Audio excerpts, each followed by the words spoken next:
Dans le village africain nommé Kumba, blotti dans une grande savane tout en étant entouré de belles montagnes, vivait une belle et prospère communauté. Les habitants de Kumba se gouvernaient par des principes de générosité et de sagesse hérités d'un mode de vie ancestral. 2 sources d'eau mystérieuses jaillissent à la hauteur du village, chacune est le sujet d'une légende aux contours déjà antiques.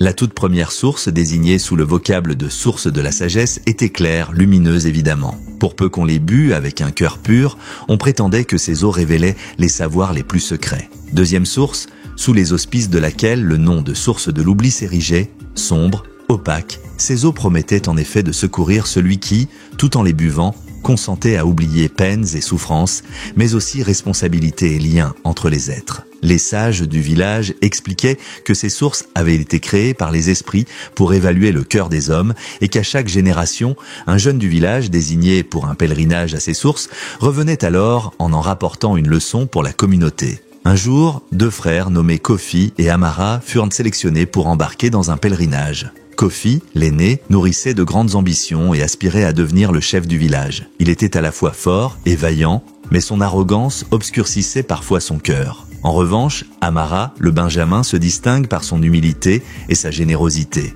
Il se plaisait à prêter main forte aux autres et passait ses journées à prêter une oreille attentive aux récits des anciens, toujours avides de connaissances. Avant leur départ, leur père, Bakari, un homme à la sagesse et au respect inébranlable, les appela « Mes fils », déclare-t-il, « ces sources ne sont pas de simples eaux à consommer. Elles touchent votre âme. Faites un choix réfléchi, car votre décision aura un impact non seulement sur votre existence, mais également sur celle de notre village. » Les 2 frangins prennent le départ à l'aube, la charrette surchargée de provisions et de bénédictions familiales. Le chemin est long et semé d'embûches, là surplombant des paysages arides, escaladant des collines et canalisant des traversées sauvages. Sur leur route, ils croiseront aussi bien des animaux sauvages, des voyageurs errants que les esprits de la nature qui mettront les hommes à l'épreuve. Un jour, au détour d'un chemin à travers une forêt épaisse, se tient assis sur le tronc d'un arbre un homme âgé, ayant un aspect de grande fatigue, d'épuisement et ne mangeant plus depuis longtemps. « Jeunes gens, dit-il d'une voix tremblante, pourriez-vous me secourir ? J'ai perdu mon chemin et je suis sans subsistance. » Kofi, d'un naturel impatient, rétorque « Nous n'avons pas ce temps-là.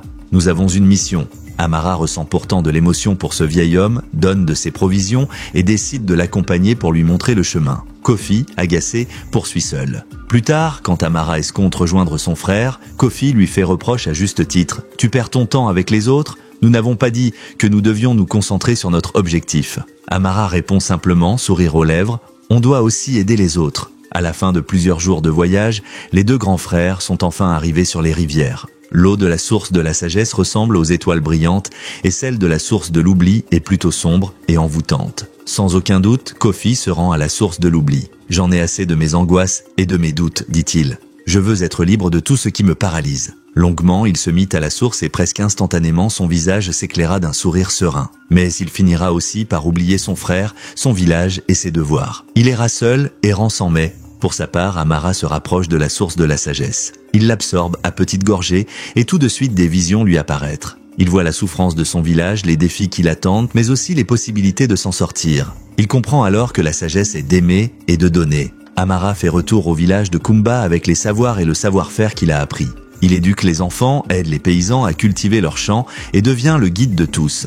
Le village va prospérer grâce à sa sagesse. Kofi, quant à lui, erra pendant des mois, perdu dans ses rêves égoïstes.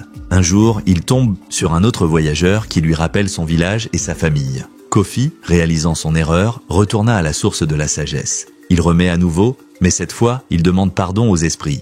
Ils lui disent « La véritable sagesse ne réside pas dans la connaissance, mais dans son partage. L'oubli n'est qu'une illusion qui nous éloigne de notre humanité. » Kofi regagne le village sous un jour renouvelé. À son tour, il se l'approprie pour en faire ce qu'il a à partager et il devient un homme amélioré. Les 2 frères militent de concert pour escorter vers des lendemains sereins Kumba. Le village célèbre les 2 frères, mais aussi surtout, il célèbre la vertu de la générosité et, dans cette réciprocité, il évoque l'unité. Les anciens dirent que la sagesse soit partagée et que l'oubli ne soit pas un piège qui nous éloigne d'être nous-mêmes. Touchez, likez, partagez et abonnez-vous pour plus de contes inspirants. Et n'oubliez pas, la sagesse, c'est de partager.